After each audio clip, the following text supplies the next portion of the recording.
Last week, we had the privilege of cooking Escoffier's Beef Bourguignon recipe from 1903, utilizing some classic techniques and French sauces. Today, I want to show you how you can make a Beef Bourguignon closer to the modern bistro style, using supermarket ingredients in the home kitchen. So let's do it. First up, like any good meat stews, we brown the meat. Hot pan, any high smoke point neutral oil, in this case, refined olive oil.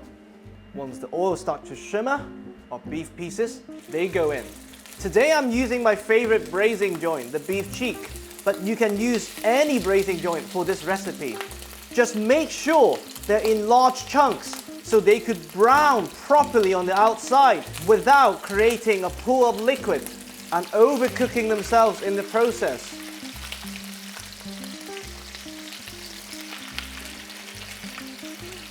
Season with salt. Black pepper was not used in the original recipe, so we stay true to Escoffier's recipe. We're deviating in terms of the choice of fat because the milk soluble of the butter has a very low smoke point, making it hard to manage for the home kitchen. If we want to reintroduce that richness, we can always add the butter later on. And we're pressing down the meat to maximize the contact between the flesh and the hot pan and the hot oil, causing the Maillard reaction.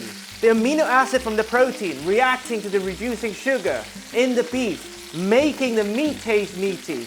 And we have caramelization at the same time, adding depth of flavor. That's what differentiates a piece of steak from boiled meat. While the beef is browning and the oil is splashing, we prepare our aromatic vegetables from the Mirepoix, starting with some carrots, which adds sweetness and color to the braising liquid. And we keep them chunky because we're going to sieve everything out before we finish the dish. Some celery, which adds some herbal notes and some earthiness. Onion, which once again adds and reinforces the sweetness introduced by the carrots and also adds some caramelized taste. Perfect. Now we check on the beef pieces. Oh, look at that. Look at that color. Season the other side. Once everything is beautifully browned, we remove our beef pieces and we take this opportunity to skim off some of the excess fat that we introduced earlier. Now, we lower the heat to medium-low and we add some lardons. In modern day bourguignons, they are normally added just as a garnish towards the end of cooking.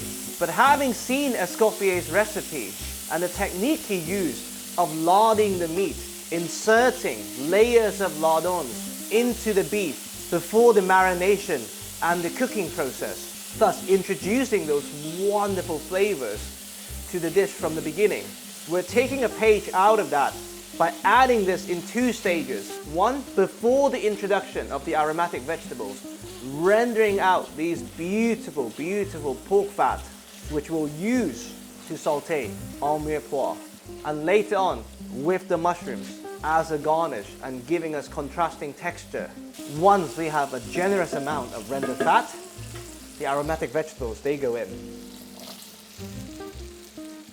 To that, we're also going to add the stems of the mushrooms that we'll saute later with the next set of lardons.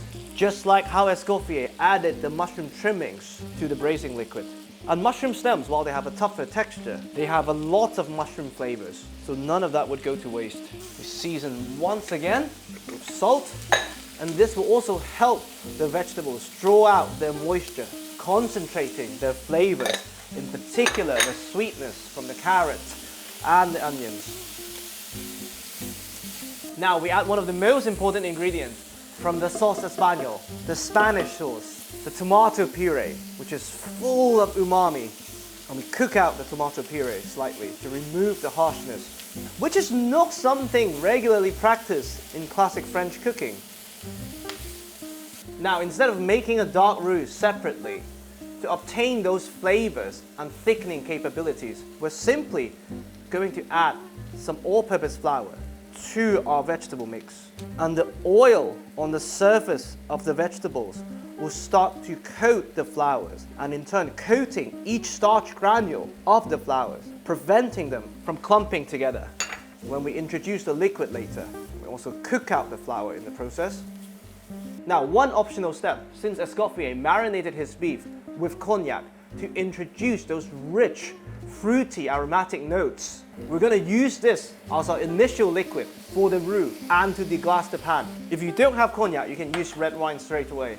And through the introduction of liquid, the starch content of the roux starts to swell, gelatinizing, and that's what's going to thicken the whole cooking liquid.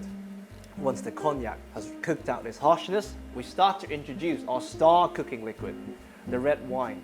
Unlike any red wine braise, please, please, please use cheap wine. It will not taste different. Don't waste your money on a Burgundy. Drink the Burgundy with the dish. And once again, we do it bit by bit, scraping the fond, all those burnt bits, all those flavors, the bottom of the pan. In the old school cookbooks, they rarely have the step of cooking out the red wine. Instead, normally once the red wine goes in, the whole thing goes into the oven. Of course, with the more modern approach, you normally not only cook out the alcohol, but let the red wine reduce for up to 8-10 minutes, intensifying their flavors and removing a bit of the acidity. So it depends on what you want to go for. If you want a bit more of the fruity notes from the red wine, don't reduce it for long. If you want the depth, then cook it out, reduce it. Now, once we have taken all the fonds with us and the red wine is reduced to your liking, we add our beef pieces back. For any stew, I always recommend adding the meat back in before you introduce the liquid so that you know how much liquid is required to eliminate the possibility of unnecessary dilution. Of course, meat juices, they go back in. And now you introduce the liquid. Of course, traditionally, you would use a mixture of brown stock and veal stock. But for the home kitchen, to mimic the gelatine function of the veal stock, store-bought chicken stock would be a great alternative. If all fails, use water. The dish is flavorsome enough. So water it is. To this beautiful liquid, you add whatever you have in your fridge from a bouquet garni. So in my case, we have some bay leaves, but if you have thyme, if you have celery stalks, wonderful. And having noticed the importance of cloves in a brown stock, which adds a lot of warmth, we're going to add a bit of cloves to the cooking liquid. Now, knowing this thing would go into the oven to cook, I can't not take the opportunity to continue the Maillard reaction, which is why I've covered most of the meat, leaving a thin surface on the top. And during the cooking process, we'll keep turning the meat so we get even more browning, even more Maillard reaction, even more meaty flavor in this wonderful stew. So 150 Celsius for 3 hours, topping up the liquid when necessary.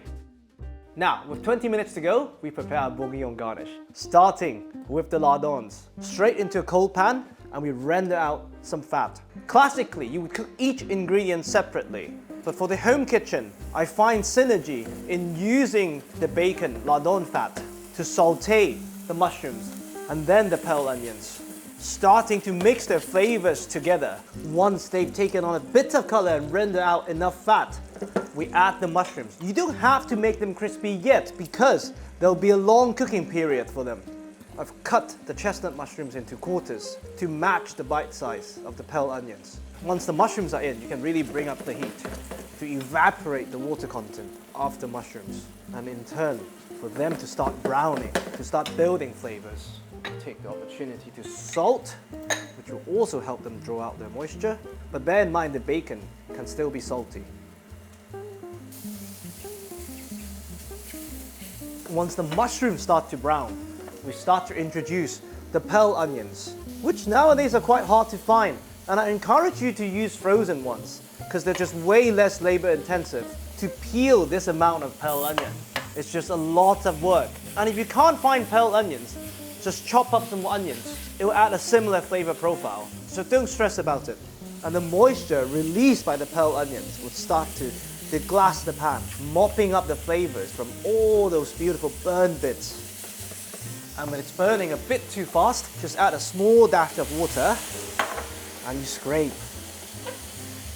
Now, classically, you would glaze the pearl onions with some sugar and some butter. But today I want to propose something that I prefer. Here we have some store-bought, cheap tawny port, which has all the beautiful characteristics of wine when it comes to cooking, but sweeter, giving you a thicker consistency, making it the perfect candidate to glaze or garnish and reinforce the beautiful taste of the red wine in our stew. While we're cooking out the alcohol, we once again scrape the fond, scrape the burn bits to mop up all the beautiful flavors. Look at that, beautiful dish in its own right. Stove off, and now we can assemble. First up, we have our pieces of beef, beautifully cooked, and the rotation in the oven really gave it that extra browning we wanted. Now, transfer them to a serving dish. By this point, they are really fork tender, so be very careful. Add this wonderfully glazed garnish, and we add this incredible cooking liquid. Beautiful. And this, ladies and gentlemen, is my bistro style beef bourguignon.